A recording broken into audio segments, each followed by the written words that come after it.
Mesdames, Messieurs, bonsoir. Il est 19h45 et nous sommes heureux de vous retrouver pour ce grand format de l'actualité. La première sortie en ce qui concerne cette semaine. Vous faites bien de nous choisir pour vous informer. Voici le sommaire.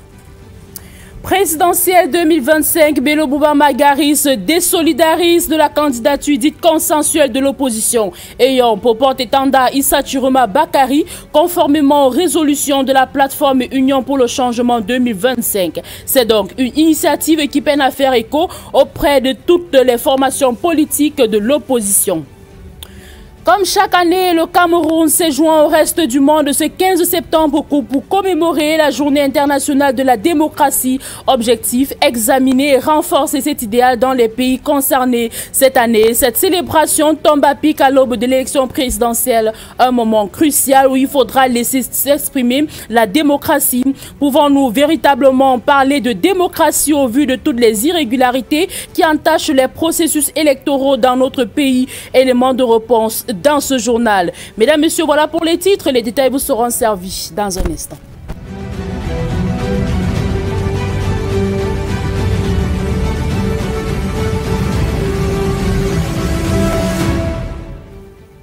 Rebonsoir à tous et à toutes, bienvenue au 19h45. Merci infiniment pour votre fidélité.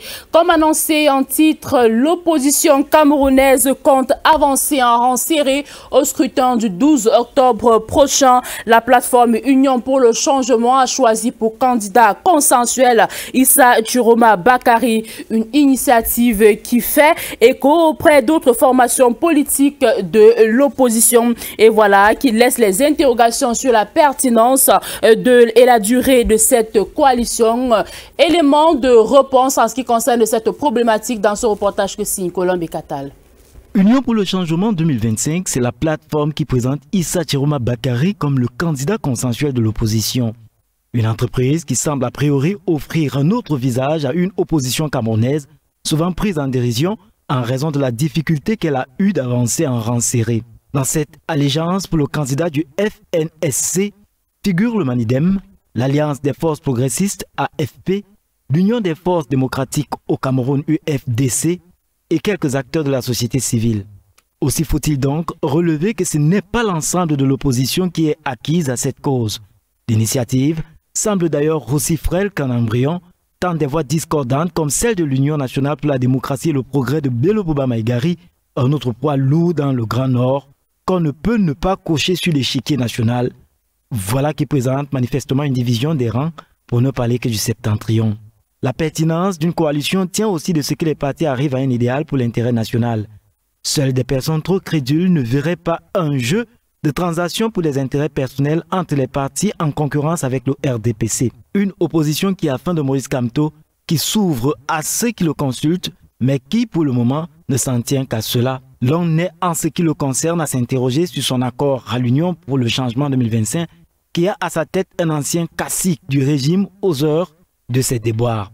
La scène est ouverte avec une perspective de rebondissement d'ici au 12 septembre prochain. Pour compléter cette actualité à votre suite, Colombe Catal, il faut dire que Bello Bouba Maïgari se désolidarise de la candidature dite consensuelle de l'opposition, ayant justement pour porte-étendard Issa Chiroma Bakari, le candidat de l'Union nationale pour la démocratie et le progrès UNDP, a fait il y a quelques instants une déclaration face à certains hommes de médias. Celui-ci confirmait ainsi un communiqué signé de son porte-parole, Pierre Flambeau Gayap, par ailleurs secrétaire général du dit parti. Pour les cadres du parti, seul le Conseil électoral Elections Cameroun est habilité à arrêter la liste des candidats et au Conseil constitutionnel de la confirmer. Il ne reste donc qu'aux candidats retenus de déterminer s'ils vont jusqu'au bout à la dite élection ou pas. Bello Bouba Maïgari fustige ainsi toutes les démarches engagées pas les groupuscules d'individus sans mandat qui prétendent investir un candidat consensuel au nom d'une quelconque opposition. Dans la même veine, celui-ci demande à ses militants et à tous ses soutiens de rester sereins et focalisés à l'élection présidentielle du 12 octobre prochain. Nous reviendrons sur cette actualité pour plus ample explication. Mais avant de le refermer, je vous propose dans cet élément une attitude de Bello Bouba Maïgari. Mon porte-parole, je crois, dès hier, a donné notre point de vue. Pour qu'il y ait consensus, puisqu'on dit candidature consensuelle, il fallait qu'il y ait la présence des deux candidats et que ceux-là acceptent le consensus. Parce que je ne me souviens pas que nous ayons participé à cet exercice. Mais par ailleurs, je voulais rappeler qu'après la décision du Conseil constitutionnel, seul le candidat peut se concerter et trouver un consensus entre eux. Il n'y a pas un autre organisme. C'est ce que nous avons dit dans la mise au point publiée par mon porte-parole hier et que je confirme. Donc encore devoir attendre pour finalement avoir un candidat qui trouvera écho favorable chez tous les candidats justement de l'opposition. Et c'était là une attitude de Bello Bouba Maïgari au micro de nos reporters Eddie Junior Haïti et Anissé Onana. La journée internationale de la démocratie se célèbre le 15 septembre de chaque année et sa visée est tout simple, faire le point de la démocratie en organisant des rencontres de débat autour des thématiques liées à la démocratie. Au Cameroun, cette journée vaut son pesant d'or et interpelle sur les enjeux d'une démocratie mise à rude épreuve au soir de la tenue de l'élection présidentielle. Les détails avec vous, Ludovic André Malaga. La perception de la démocratie au Cameroun est contrastée par un climat assez lourd alors que nous sommes rendus à quelques jours de l'élection présidentielle. Pour beaucoup, la démocratie au Cameroun reste incomplète par le déficit d'alternance, liberté limitée et la transparence électorale contestée. Au constat des faits, même si plusieurs partis existent, le pouvoir est dominé par un parti unique depuis des décennies et par conséquent, les alternances au sommet de l'État n'ont pas eu lieu, ce qui nourrit jusqu'ici l'idée d'une démocratie de façade. Une démocratie de façade marquée par la peur de l'opposition qui a du mal à s'organiser pour des manifestations publiques et les marches pacifiques parfois interdites ou dispersées, ce qui réduit le pluralisme effectif, non sans oublier la gouvernance souvent interprétée par une partie de l'opinion comme des pratiques de clientélisme en passant par la corruption qui fragilise la confiance des citoyens et les recommandations des observateurs électoraux pendant les élections qui sont rarement appliquées, ce qui plonge le Cameroun au bas des indices de démocratie de Freedom House ou d'Economist Intelligence Unit. Mais autant le savoir, la démocratie n'a pas fait que de mal aux Camerounais. Elle a tout aussi, comme son côté sombre, apporté quelques points positifs et appréciables, notamment sur le cadre juridique multipartite, la liberté d'expression relative, l'existence des ONG et d'associations et enfin la stabilité du pays qui, malgré les tensions politiques et sécuritaires, l'État n'a pas basculé dans le chaos. Une journée internationale de la démocratie, dont la célébration en ce 15 septembre vise à rappeler et à promouvoir les valeurs fondamentales de la démocratie telles que la responsabilité, la transparence et l'inclusion. C'est en effet ça, la démocratie saine et crédible.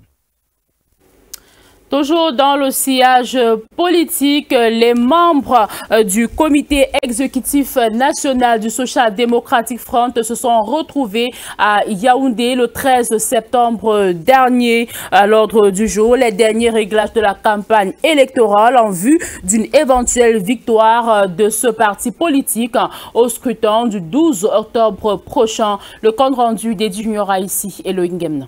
Pour la présidentielle du 12 octobre prochain, le Social Democratic Front, SDF, y va en rang serré. De quoi justifier la rencontre des membres du comité national exécutif du dit parti tenue le 13 septembre dernier au siège régional du parti pour le centre à Yaoundé. Il est question dans cette réunion de faire le point sur tout ce qui a été fait dans les 10 régions et surtout s'accorder sur la période de campagne ensemble parce que nous la voulons de porte à porte et aussi de clôturer ou d'arriver vers la fin de l'exercice le plus important pour nous dans le SDF, c'est celui de nos agents électoraux, exercice que nous avons entamé il y a plus d'1 an et demi. Et nous sommes autour de 90% aujourd'hui, donc nous sommes très satisfaits. Mais il faut atteindre 100%, ça c'est clair. Si le chairman du parti se dit satisfait des avancées jusqu'à présent dans les préparatifs ou l'organisation de ce scrutin, il reconnaît tout de même qu'il y a encore du chemin à faire. La sécurisation du vote étant la clé du succès. Du moins, pour l'essentiel, si aucune condition n'est remplie pour une éventuelle coalition. D'ailleurs, pour le candidat à la présidentielle 2025, la coalition ne semble pas être l'idéal, à quelques jours du vote. Tous ceux qui parlent d'absolument faire une coalition, une alliance ou quoi que ce soit, nous savons que c'est commandé par le palais, c'est pas par le palais présidentiel. C'est eux qui financent ça à tour de bras pour faire croire aux uns et aux autres que les Camerounais sont tellement bêtes qu'ils ne peuvent pas faire le choix eux-mêmes. Nous demandons aux uns et aux autres de faire un choix informé le 12 octobre.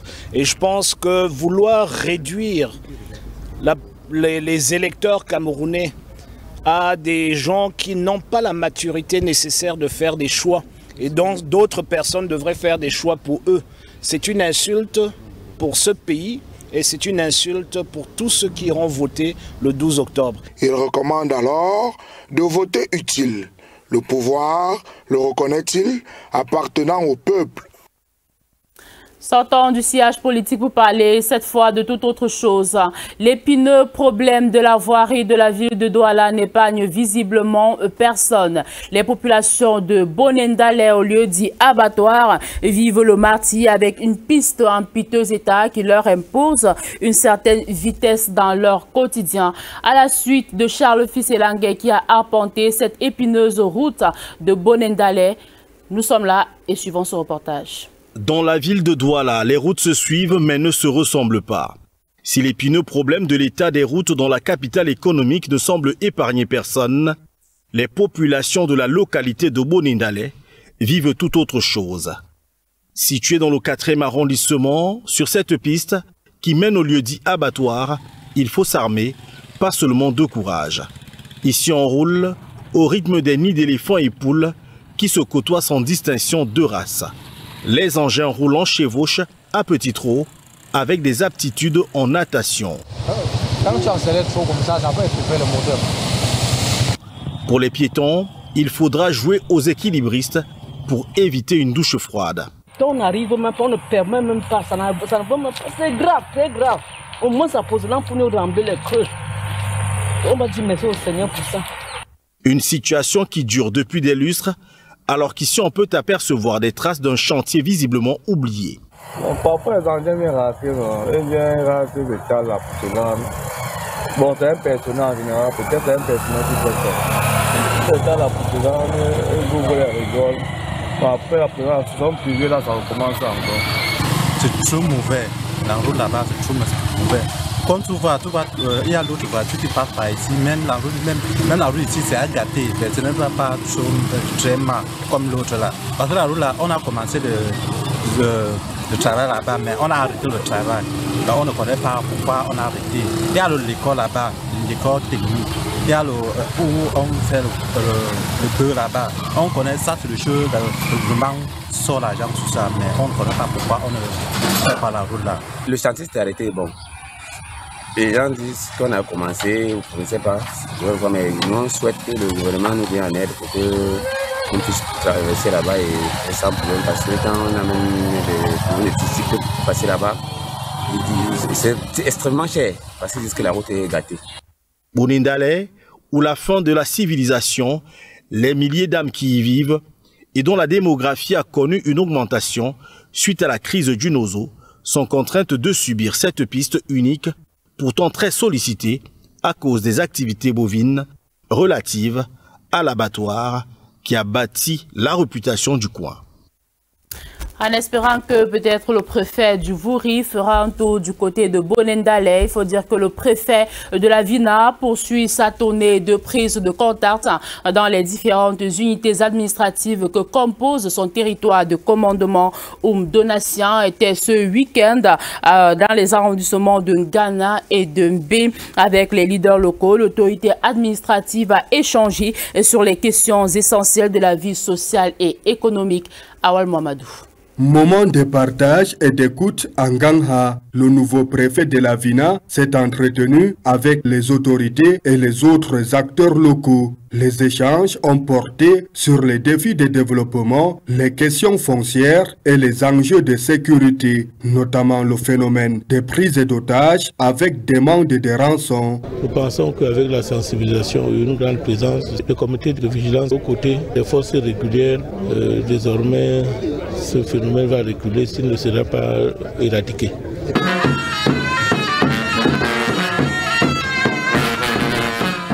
La rencontre d'Embé qui a suivi a permis à l'autorité administrative de mieux appréhender les préoccupations profondes et les aspirations sincères des populations. Unir les cœurs et travailler en synergie pour mettre toutes les potentialités en activité ensemble et puis on pourra n'est-ce pas, atteindre ce développement escompté. L'occasion nous a donc été donnée de visiter le contour de la vie sociale. L'état de lieu est tout à fait positif. Au cours de ces visites de reconnaissance dans ces deux arrondissements, l'impératif de préservation de la paix sociale tout au long du processus du scrutin présidentiel et celui des élections régionales a été fort opportunément rappelé. Excellence et bourse scolaire pour les élèves au compte de l'année scolaire 2025-2026. Les femmes élues du Conseil régional du littoral viennent en appui à l'éducation du littoral, justement, viennent en appui à l'éducation scolaire de près de 150 élèves dans le département du Mungo. La cérémonie s'est récemment tenue à l'esplanade de la mairie de ville de Konsamba 1er sous la présidence de l'autorité préfectorale de Konsamba. Franck Lionel Dufo pour les détails. Un petit sourire aux parents. Célébrer et promouvoir l'excellence scolaire par la remise des dons à 25 meilleurs élèves du département du Mungo ayant réussi à leur examen pour l'année scolaire 2024-2025 et 120 autres élèves issus d'un choix qui résulte d'un méticuleux ajustement entre mérite, équité, genre et conditions sociales. C'est la mission que se sont données les femmes élues régionales du Mungo portées par le colonel Yaka Yvette Rose, toutes membres de l'association des femmes conseillères régionales du littoral, appellation non féminiser un choix de ces femmes pour exprimer leur leadership.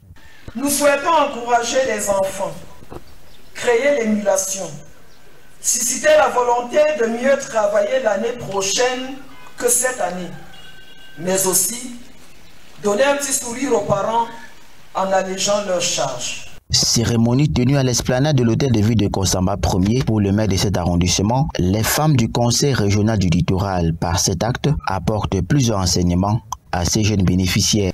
L'enseignement de l'écoute, l'enseignement de la discipline, l'enseignement du non à la violence et à la consommation de la drogue et des stupéfiants. Ayant pour devise engagement, solidarité, action, ces femmes élues sont engagées dans la promotion de l'éducation de la jeunesse. Que ces primes à l'excellence créent en vous plus d'émulation et d'engagement. Déjà, pour être toujours compté parmi les meilleurs. Cet appui ne se limite pas à de simples dons, mais englobe de larges et éventail œuvres de bonté et de compassion envers les autres. En faisant ce don à des couches les plus démunies, vous faites là les recommandations divines. Vous donnez du sourire à certaines catégories de personnes. Le Seigneur Tout-Puissant, clément et miséricordieux, saura vous les rendre en multiples. En dehors de l'excellence scolaire en faveur de la jeunesse du Mungo, ces femmes entendent poursuivre leur caravane dans d'autres départements de la région du littoral dans les jours à venir. Dans la même veine, les populations du lieu dit Tergal dans la ronde du saumon de Douala 3e se sont fortement mobilisées auprès de la jeunesse pour leur apporter assistance en cette nouvelle rentrée scolaire. Initiée par l'association Tergalois et Fier, cette édition a mêlé remise de kits scolaires, attribution de bourses et présence des autorités locales. Laetitia Souli fait le point. La communauté de Tergal s'est réunie le 14 septembre 2025 pour honorer les élèves ayant reçu l'année scolaire 2024-2025.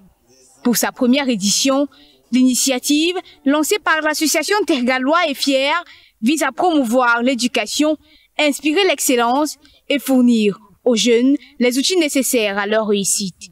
Dans le cadre de cette célébration, des kits scolaires contenant des livres et des stylos ont été distribués aux élèves pour les préparer à la rentrée, tandis que des bourses ont été attribuées au niveau bachelier originaire de Tergal.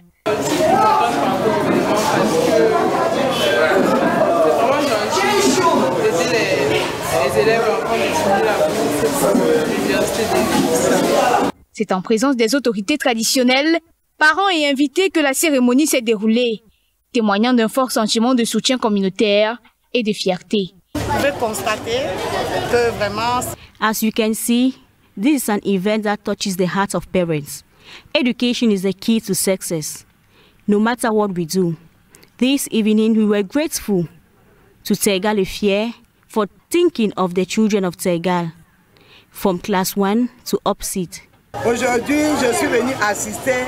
Today, I am assisting the young sons of Tergal in giving gifts and books to the children of Tergal, especially scholarship. I am very happy because I know our community is growing.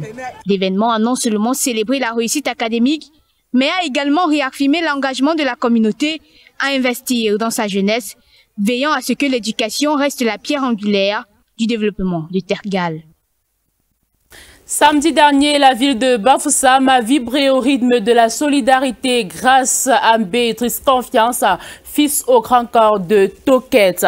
Plus qu'une simple remise de dons, cet événement a été un véritable symbole d'espoir et d'engagement envers sa communauté.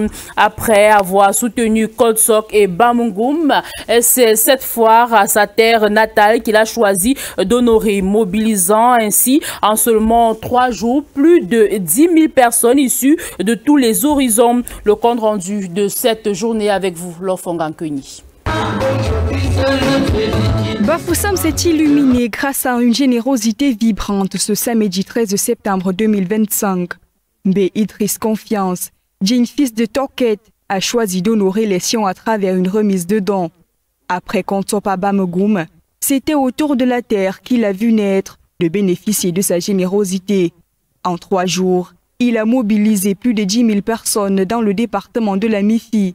Hommes, femmes et enfants venus de différentes contrées, déplacés en Tarn, autochtones et allogènes. Ceci en présence du patriarche, Sa Majesté l'Honorable Joseph Fongan Confiance, son père. Et je vous prie de faire la prière pour que Dieu ouvre la route à Béatrice Confiance. Pour qu'il arrête et il vient vous donner. Au rang des invités d'honneur, M. Moussa Ousseini, directeur général adjoint du groupe Babadan Poulo et coordonnateur général de DBS Télévision, qui accompagne cette initiative depuis le début.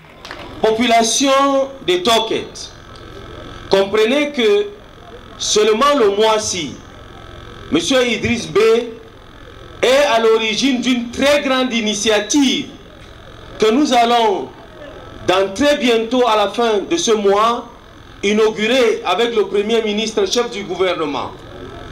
Parce qu'il a fait un constat à la suite de la menace américaine de retirer le subventionnement sur les médicaments, mais aussi le problème de la population en ce qui concerne non seulement de l'approvisionnement en eau potable, mais aussi de l'accès aux soins.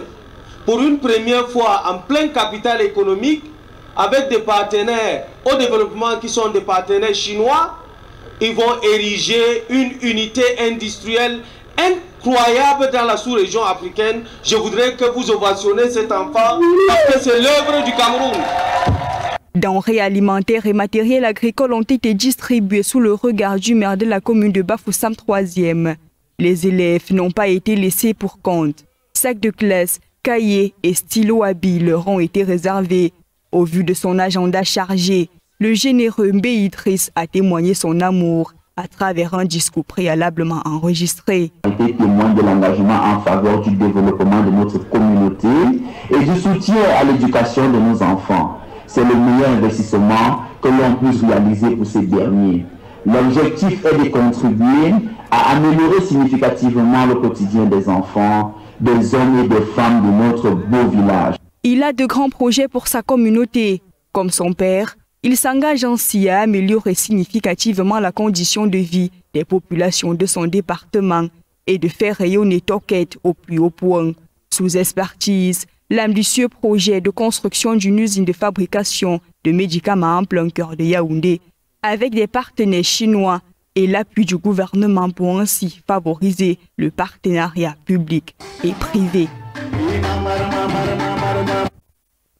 Et nous voici en culture, le peuple Malimba Dédéa, héritier d'une histoire noble et vigoureuse, a accueilli ce week-end la caravane du Ngondo après une longue parenthèse. Plus qu'une étape, ce moment fut à la fois reconnaissance, retrouvailles et promesse d'avenir. Serge Etouf.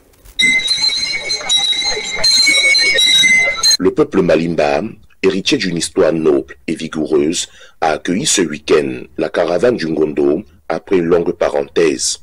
Plus qu'une simple étape calendaire, ce moment fut à la fois reconnaissance, retrouvailles et promesse d'avenir. Nous sommes très agréablement surpris parce que nous avons vu une population bien mobilisée et qui était contente de nous recevoir. Et c'est ça justement que le Ngondo prône aujourd'hui. C'est ce que le message dit. C'est sur l'esplanade de la place des fêtes d'Edéa que s'est tenu ce grand rassemblement dans une ambiance conviviale marquée par la présence de nombreux invités venus des 4 coins du monde pour vivre cet instant inoubliable. Je suis ravi de reconnaître que notre canton fait partie désormais de l'ère culturelle Ngondo. Au programme, diverses activités culturelles ont rythmé la journée. Danse traditionnelle, contes, lutte, tir à la corde, élections Miss et bien d'autres animations qui ont mis à lumière la richesse du patrimoine Malimba. À travers la voix de leur chef supérieur, le canton Malimba Dédéa a réaffirmé sa volonté ferme à travailler main dans la main avec l'ensemble des frères Sawa pour l'unité, la sauvegarde et l'épanouissement de leur héritage commun. Les choses se sont très bien passées. Pour une première expérience, je crois que le canton Malimba a félicité. Le thème retenu pour cette édition, la solidarité dans le rassemblement. En sport, le stade Ndombo à Bonabiri a vibré hier au rythme de la grande finale du championnat de vacances. Une ambiance festive marquée par la victoire de l'équipe Dimanche Santé face à Sans Pression. Mais aussi par un fort accent social, plus de 100 enfants ont reçu des kits scolaires des mains de Serge Bagol, le président de cet événement déterminé à allier sport et excellence académique. Laetitia Nsouli. Le stade de Ndombo à Bonabiri, dans le 4e arrondissement de Douala, a vibré le 14 septembre 2025 au rythme de la finale du championnat de vacances. 2 équipes se sont affrontées. Dimanche Santé a damé le pion à Sans Pression sur un score de 2-0. Ce championnat a été également l'occasion pour Serge Bagol, promoteur du dit événement, de prôner l'excellence scolaire à travers la distribution des kits didactiques à plus de 100 enfants du quartier. Nous avons ici avec nous les populations issues de la crise anglophone qui vivent avec nous. Nous avons pensé qu'il était de bon ton d'accompagner ces enfants, de donner un coup de main aux parents. Ne dit-on pas qu'un enfant bien éduqué est un citoyen qui gagne? Une initiative qui a réjoui plus d'un, mais également reçu des encouragements de l'adjoint au maire qui a marqué par sa présence. Aujourd'hui, il le prouve de nouveau. Je dis que nous, autorités, nous avons un devoir, c'est celui de l'accompagner. Parce que pour lui, c'est une mission qui s'est assignée. Cette initiative est loin d'être la première. En marge des lots distribués, Elle symbolise également l'unité et le vivre ensemble. En Ndobo, beaucoup de ressortissants du Nozo qui sont ici, eux aussi, nous les avons impliqués dans ce championnat pour qu'ils puissent être intégrés ici en Ndobo comme s'ils étaient chez eux. La cérémonie s'est clôturée avec la remise des médailles et des récompenses individuelles. Et c'est avec ces belles images que nous mettons un terme à cette édition d'information. Mesdames, Messieurs, merci d'être de plus en plus nombreux à nous faire confiance. Ne décrochez surtout pas juste après ce journal. Vous avez rendez-vous à partir de 21 h avec Etoudi 2025. Une présentation de Ludovic André Malagal et ses panélistes toujours triés sur le volet. Belle soirée sur nos antennes.